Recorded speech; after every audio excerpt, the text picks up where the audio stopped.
You know the type of fighters when the upcoming fights get announced, and you immediately pick them up to win by a knockout. And that because you've witnessed their knockout ability multiple times, and they rarely let their battles to go the distance. This type of fighter is called a knockout artist. What is a knockout artist? Let me give you a quick definition. A knockout artist is a fighter who has a well understanding of their punching power and heavily relies on it to end their fights quickly. For example, Mike Tyson, Deontay Wilder, Alex Pereira, and too many of them. So the topic of this video is what makes a fighter a knockout artist.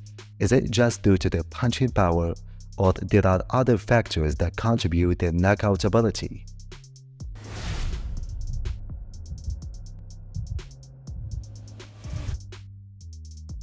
The punching power is the base, but is it enough to deliver a knockout? Well, it's all about the way of using it effectively to deliver a knockout, and that in turn requires a combination of other factors.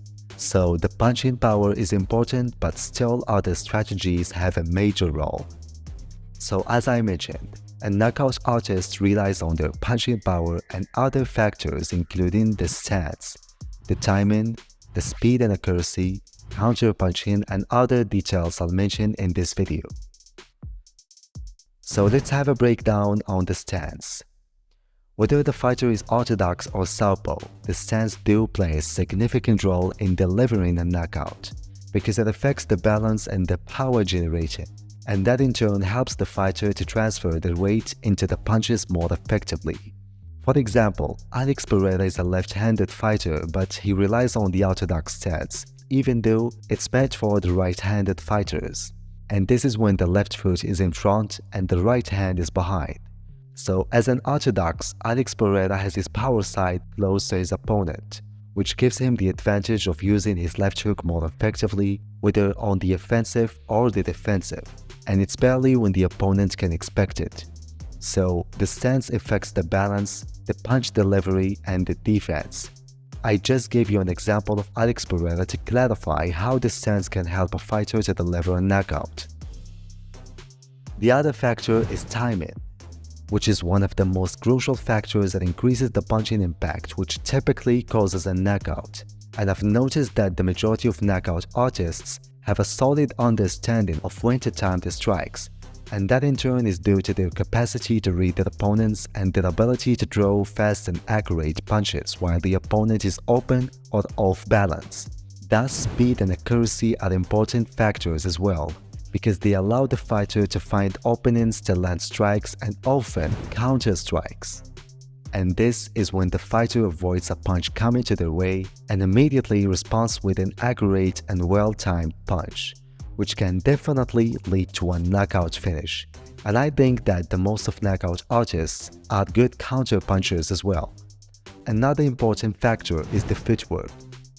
The footwork is important because it helps generating power with each punch, creating angles, setting up combinations which can overwhelm the opponent and lead to a knockout finish. Also, the footwork helps at counter-punching and surprising attacks. Another factor is the style.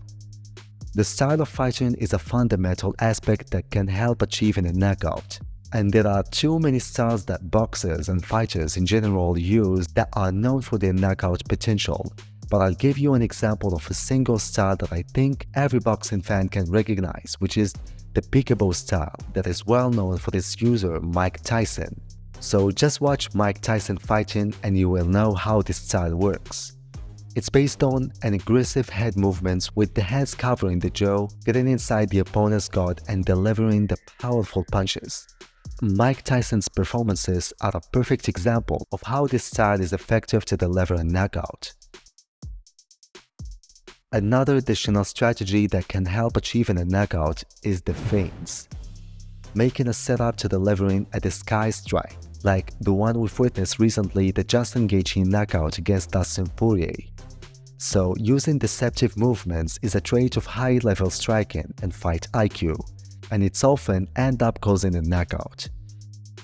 I don't know if there are other strategies that knockout artists employ, but I'm sure that the factors being mentioned before really contribute to the ability to secure a knockout. That's it guys, I hope I've provided you with useful informations. Don't forget about the like button, subscribe to the channel for more videos, and thank you for watching.